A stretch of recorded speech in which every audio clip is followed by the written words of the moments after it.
नमस्कार दोस्तों, आप सुन रहे हैं कहानी कल्याणी मेरे यानी अभिमन्यु कुशवाहा के साथ। आगे बारिश में भीगने के बाद सभी अपने अपने घर चले गए। उस दिन बारिश में सब भीगे थे, पर कुछ लोग थे जिनके लिए वो बारिश यादगार बन चुकी थी। उनमें से सबसे पहला था नीरज, जिसने अपने दिलों में कल्याणी के लिए कुछ महसूस किया था। दूसरी थी शालिनी, जिसने कल्याणी को जिंदगी जीने के लिए मोटिवेट किया था और साथ ही खुद को नीरज की ओर खींचता पाया। तीसरा था अतुल, जो अपनी अंतर्मुखी और गंभीर स्वभाव के कॉलेज में बहुत कम बात करता था, पर पहली बार कल्याणी को खुश देखकर उसे खुशी हुई। और चौथा इंसान थी खुद कल्याणी, जिसने अपने दिल से अपने उस डर को निकाला और अपने अंदर छुपी खुशी को महसूस किया। साथ ही महसूस की अपने दिल में अतुल के लिए छुपी भावना। उस रात कल्याणी, शालिनी और नीरज तीनों जाग रहे थे। कहानी बहुत उलझी हुई थी। कौन किसे चाहता है ये तो साफ दिख रहा था, पर कौन किसकी किस्मत में था ये कोई नहीं जानता था। तीनों को सुबह का इंतजार था। वो रात तीनों की बेचैनी में कटी। अगले दिन कल्याणी जब कॉलेज में आई तो उसके चेहरे पर डर के कोई भाव नहीं थे। वह आत्मविश्वास से भरी आगे बढ़ रही थी। उसने देखा स्टाफ रूम के बाहर खड़ा अतुल किसी प्रोफेसर से बात कर रहा था। ब्लैक टी शर्ट और लाइट ब्लू जींस में वह बहुत प्यारा लग रहा था। कल्याणी ने भी आज लाइट ब्लू रंग की जींस और ऊपर सफेद रंग का लॉन्ग कुर्ता पहना रखा था।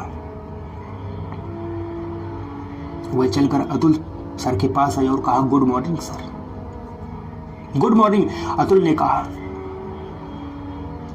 कल्याणी कुछ देर वहीं खड़ी अतुल को देखती रही। उसे अपनी ओर देखता पाकर अतुल ने कहा, क्या हुआ, कुछ कहना है? अतुल की बात सुनकर कल्याणी घबरा गई और ना में गर्दन हिलाकर आगे बढ़ गई। चलते चलते वह खुद से ही कहने लगी, क्या हो गया है तुझे कल्याणी? अतुल जी के सामने आते ही तेरी आवाज ही नहीं निकलती। कल्याणी ख्यालों में डूबी रूम नंबर 201 के सामने कब आ गई उसे पता ही नहीं चला। दरवाजे पर ही नीरज खड़ा मिल गया। कल्याणी ने एक नजर उसे देखा और क्लास में चली गई। कल्याणी से नजर मिलते ही नीरज की धड़कनें तेज हो जाती। अब तक कितनी ही लड़कियां उसके सामने आई हैं, लेकिन कल्याणी को देखकर उसे जो महसूस होता है वो पहले कभी नहीं हुआ। पीयूष का फोन आने पर नीरज वहां से चला गया। शालिनी आज फिर से देर आई। अतुल ने उसे क्लास से बाहर रहने को कहा। शालिनी और क्या चाहिए था, उसे घूमने के लिए 1 घंटा मिल गया। बैग को अपनी पीठ पर लटकाए हुए नीचे आ गई और कॉलेज में घूमने लगी। मुस्कुराहट उसके चेहरे पर हमेशा बनी रहती थी। मुस्कुराते हुए मैं मस्ती से आगे बढ़ती जा रही थी। तभी उसकी नजर सामने मीटिंग रूम में खिड़की पर गई। रूम में नीरज था। शालिनी के कदम उस रूम की तरफ बढ़ गए। वह खिड़की के बाहर खड़ी होकर उसे देखने लगी। नीरज अंदर पीयूष और कुछ लड़कों के साथ मौजूद था। उनसे कोई प्लान डिस्कस कर रहा था। शालिनी को कुछ समझ नहीं आया, फिर भी वह मुस्कुराते हुए सब देख रही थी। शालिनी जो बहुत ज्यादा हाइपर एक्टिव थी, उसके लिए एक जगह शांत खड़े होना किसी सजा से कम नहीं था। शालिनी कुछ देर चुपचाप खड़ी रही और फिर शैतानी का कीड़ा कुलबुलाने लगा। शालिनी पास ही उगे पेड़ को गौर से देखने लगी, जिसकी कुछ पत्तियां पीली पड़ गई थी। शालिनी उसके पास आई और उसकी टहनी पकड़कर हिलाने लगी। सूखी पत्तियां झड़कर उसके ऊपर गिरने लगी। उसे बहुत मजा आ रहा था। लेकिन उसकी वजह से वहां बहुत सारी पत्तियां और भी दूर खड़े गार्ड ने देख लिया।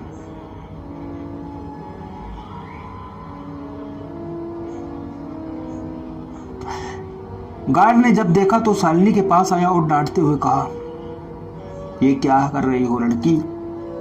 अभी अभी यहाँ की सफाई हुई है और तुम यहाँ कचरा कर रही हो।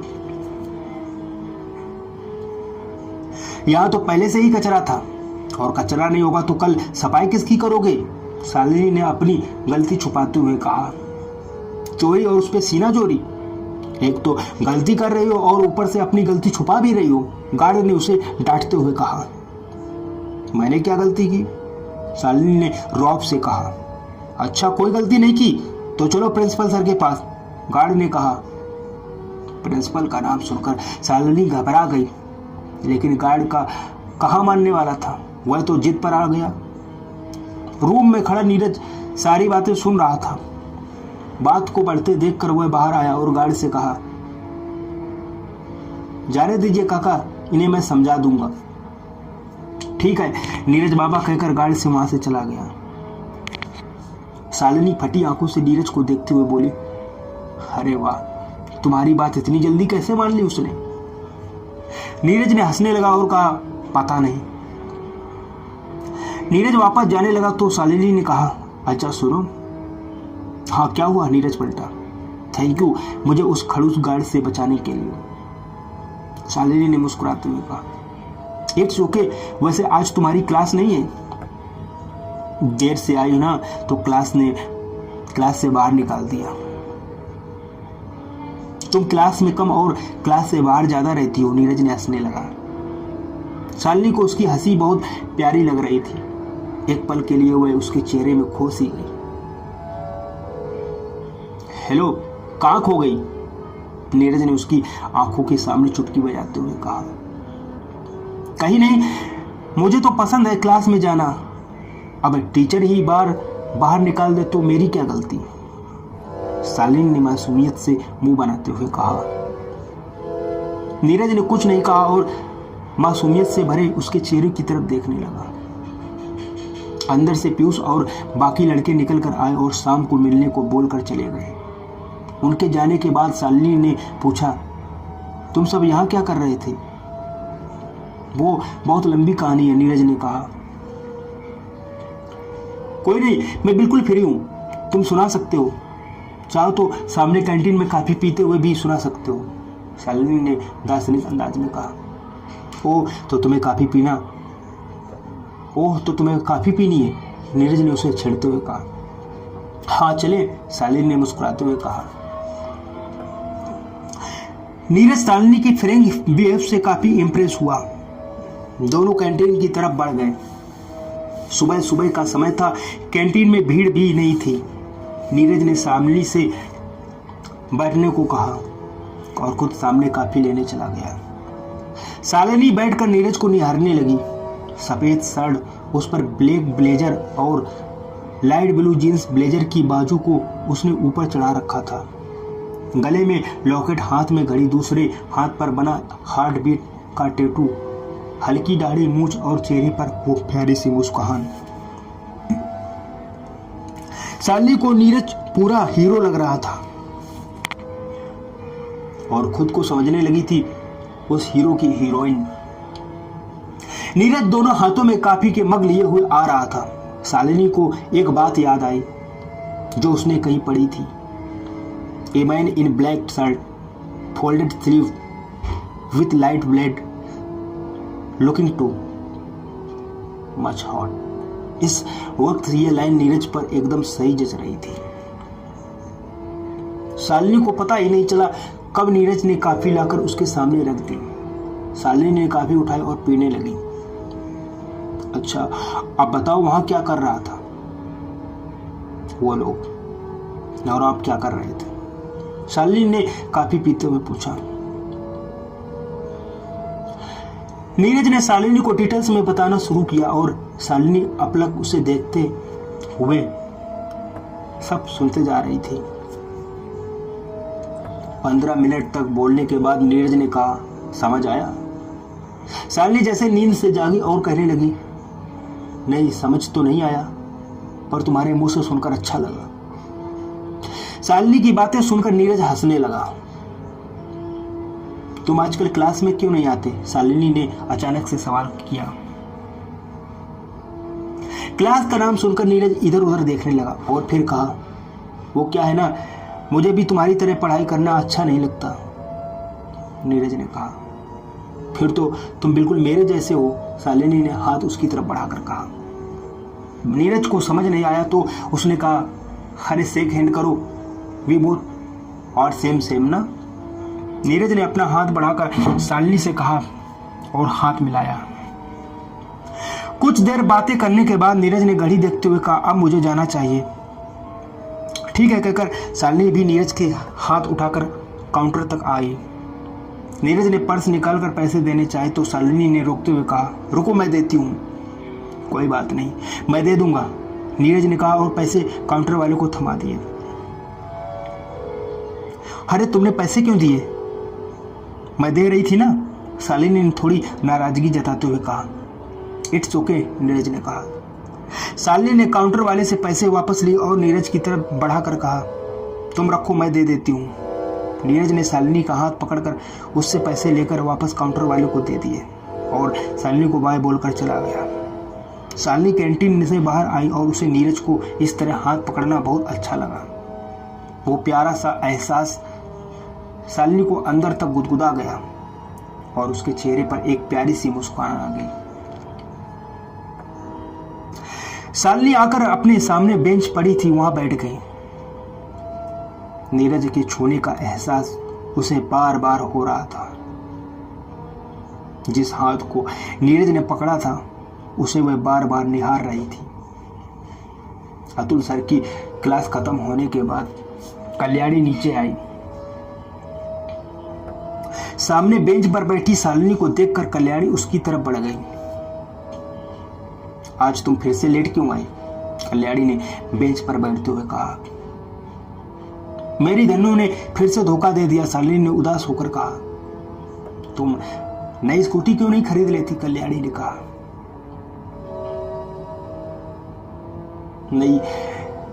नई की क्या करूंगी, कुछ सालों की तो बात है, शालिनी ने खोए हुए कहा। क्या मतलब? कुछ सालों की बात है? कल्याणी ने उसके चेहरे की तरफ देखते हुए पूछा। कुछ नहीं, छोड़ो। अच्छा सुनो, आज मैंने उसके साथ काफी P. He is so hot. Kalyani, Shalini ने चहकते हुए कहा। किसके साथ? कल्याणी ने पूछा। अरे वही नीरज, हैंडसम हंक, शालिनी ने कहा। तू उसके साथ काफी पीने गई थी? वो जो एक नंबर का खड़ूस दिखता है, कल्याणी ने गुस्से से कहा। अच्छा तो दिखता है, क्या कमी है उसमें? शालिनी ने थोड़ा सीरियस होकर कहा। कमी? इतना अजीब है वो ना, किसी से बात करता है ना, और ना किसी से जवाब देता और ना किसी से बात करता है। उसकी आंख में हर वक्त एक अजीब सी बेचैनी रहती है। कितना घमंडी है वो ना। और उस दिन उसने तुम्हें गिराया भी था। कल्याणी ने एक साथ नीरज की सारी खामियां गिना डाली। कल्याणी की बात से शालिनी थोड़ा अपसेट हो गई और कहा, ऐसा भी कुछ नहीं है, वो बहुत अच्छा है। तुम बात करोगी ना उससे तो तब समझ में आ जाएगा। मैं उससे बात नहीं करूंगी, बिल्कुल नहीं। जब देखो तब कहीं ना कहीं से मेरे सामने आ ही जाता है, कल्याणी ने कहा। कितनी अच्छी किस्मत है तुम्हारी, और तुम हो कि भाव खाने से फुर्सत नहीं है, शालिनी ने कहा। मैं कोई भाव नहीं खा रही, पर वो अजीब है सच में, कल्याणी ने झुलझुलाते हुए कहा। अजीब नहीं है, वो बहुत अच्छा है, बल्कि कॉलेज में सबसे अलग ही पर्सनालिटी है उसकी जैसा कोई नहीं, शालिनी ने कल्याणी को चिढ़ाते हुए कहा। किसने कहा उससे अच्छा कोई नहीं? अतुल सर को देखा है कभी? कितने अच्छे और कितने शांत दिखते हैं वो। जब बोलते हैं तो लगता है जैसे बस सुनते जाओ। उनका स्टाइल, उनके पढ़ाने का तरीका उनका सेंस ऑफ ह्यूमर कितना अच्छा है, क्लास की सारी लड़कियां उन पर फिदा हैं, कल्याणी ने कहा। मैंने अभी अंकल्स को नोटिस करना शुरू नहीं किया, शालिनी ने मुंह बनाते हुए कहा। हाँ अंकल, तुझे किस एंगल से अंकल लगते हैं वो? हम लोगों के बीच खड़े हो जाए ना तो हम सबसे उनके सामने पानी भरते नजर आएंगे, कल्याणी ने कहा। अच्छा बाबा तू जीती, तेरे अतुल सर सबसे महान है। अब ठीक है, शालिनी ने कल्याणी की सामने हाथ जोड़कर कहा। कल्याणी मुस्कुरा उठी।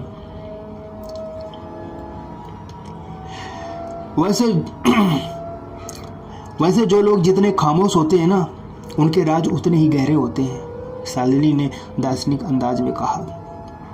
किसी बात कर रही हो? अतुल सर की, कल्याणी ने शालिनी की ओर आंखों में झांक कर पूछा। नहीं, मैं नीरज की बात कर रही हूँ, शालिनी ने थोड़ा गंभीरता से कहा। और तुम ये शायरी कब से करने लगी? कल्याणी ने कहा। शालिनी ने अपना बैग उठाया और कल्याणी का हाथ पकड़कर उठाते हुए कहा, वो सब मैं तुम्हें बाद में बताऊंगी। लिटरेचर की क्लास शुरू हो रही है, अगर वहां से देर में पहुंचे तो क्लास से बाहर हो जाएंगे। कल्याणी अपनी बुक्स उठाए शालिनी के साथ चली गई। क्लास के बाद शालिनी और कल्याणी बरामदे में आकर बैठ गई। कुछ देर बाद निशांत आया और शालिनी और कल्याणी से कहा, हेलो, हाय। जवाब में दोनों ने एक साथ कहा, अब तक जो कुछ भी हुआ उसके लिए आई एम सॉरी। क्या हम दोस्त बन सकते हैं? निशांत ने धीरे से कहा। दोस्ती के नाम पर अब कौन सा ड्रामा करने का सोच रहे हो तुम? शालिनी ने आंखें तराशते हुए कहा। ट्रस्ट मी, मेरा ऐसा कोई इरादा नहीं है। कॉलेज में आने के बाद मैंने तुम दोनों को बहुत परेशान किया, पर तुम दोनों सच में बहुत अच्छे हो। और शालिनी तो बिल्कुल मेरे टक्कर की है, निशांत ने कहा। तो दोनों, शालिनी और कल्याणी दोनों हंसने लगे। उन्हें हंसता देखकर निशांत ने अपना हाथ आगे बढ़ाते हुए कहा, फ्रेंड्स। शालिनी ने भी कल्याणी की तरफ देखा और फिर कल्याणी की सहमति पर अपना हाथ आगे कर दिया। Okay friends, okay. Oh hello, हम भी हैं, दूर से आती सिया ने कहा। सिया के साथ साथ अनु और निशा भी थी। निशांत के कहने पर सिया और उसकी दोस्तों ने शालिनी और कल्याणी से माफी मांगी। सबने हाथ मिलाया और एक नई दोस्ती की शुरुआत की। तभी शालिनी ने कहा, वैसे निशांत, हम सब लड़कियां और तुम लड़के। मैं समझ लूंगा, इतनी गोपियों में मैं अकेला कन्हैया हूं, निशांत ने नौटंकी करते हुए कहा। तो सब हंसने लगे। अच्छा सुनो, कल मेरा बर्थडे है और तुम सबको पार्टी में आना है, निशांत ने कहा। बिल्कुल आएंगे, सिया बोल पड़ी। वैसे और कौन कौन आ रहा है? शालिनी ने पूछा। तुम सब, मेरे कुछ दोस्त और कुछ कॉलेज के दोस्त, निशांत ने बताया। सभी वहां खड़े होकर बातें करने लगे और फिर निशांत बाय बोलकर चला गया। सिया, अनु और निशा कुछ देर वहां खड़ी शालिनी और कल्याणी से बातें करती रही और फिर वहां से चली गई। उनके साथ ही शालिनी ने कहा, ये आज उनकी उल्टी गंगा कैसे बहने लगी।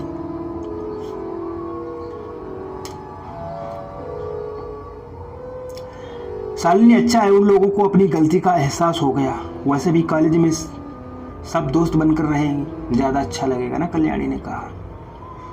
मुझे तो दाल में जरूर कुछ काला लग रहा है, शालिनी ने सोचते हुए कहा। प्लीज तुम ना ये जासूस बनना बंद करो और चलो, क्लास का टाइम हो गया है, कल्याणी ने कहा। दोनों अपनी अपनी क्लास की तरफ बढ़ गए। कॉलेज के बरामदे में खड़े निशांत ने सिया के हाथ पर ताली देते हुए कहा, अब आएगा मजा।